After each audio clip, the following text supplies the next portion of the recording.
Why do many girls become emotionally unstable and overly serious once they enter an intimate relationship? When they are single, they are indeed calm, rational, and intelligent, but in love, they become neurotic.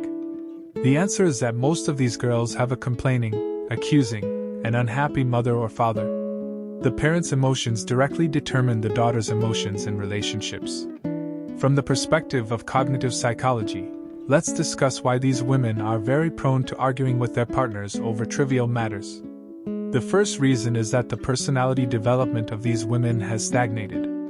From a psychoanalytic perspective, people who like to argue right or wrong in trivial matters have a personality that remains before the age of 4, a period when they use emotions to attract attention. Emotionally unstable women whose childhood sense of security was not satisfied are afraid of being questioned or abandoned. On the surface, they argue with their partners about right or wrong and who is superior, but psychologically, they need to be accepted and seen by their partners.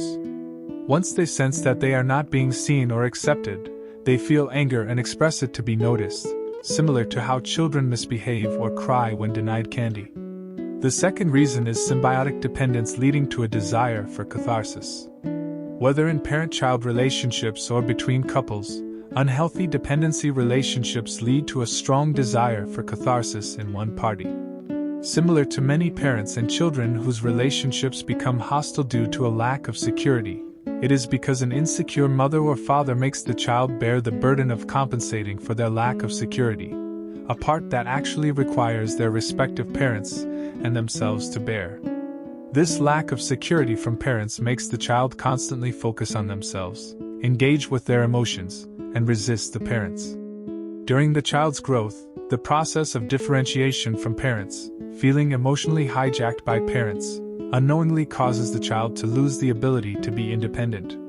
As a result, the child, whose personality has stagnated, subconsciously sabotages various relationships or situations through violence or emotional means to release their suppressed emotions.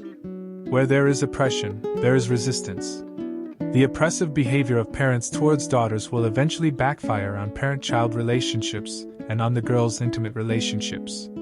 This is why girls overly controlled by their families tend to be attracted to rebellious partners in their first love, because if the suppression is not resisted in parent-child relationships, it will manifest in intimate relationships. The third reason is the intergenerational transmission of one's family. Girls who easily break down emotionally and take things seriously generally cannot resist the verbal and physical harm from their parents in their original family. They can only comply. Subconsciously, they rationalize their parents' repression, humiliation, emotional violence, and other abnormal behaviors as normal, to better adapt to their parents. This psychological process is called internalization. During their growth, they learn their parents' personality, language, and expression styles, known as intergenerational transmission in psychology. They will unconsciously mimic their parents and apply this emotional violence, blame, and repression to their partners.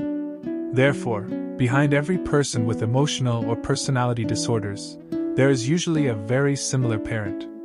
If you happen to be the girl I am describing, unfortunate due to family and unpleasant growth experiences, leading to extreme sensitivity in emotional relationships, full of doubts about relationships and partners, and emotional fluctuations over trivial matters, the most important thing is to be aware of the source and starting point of your emotions each time. Identify what triggers you and trace it back to the essence of the relationship.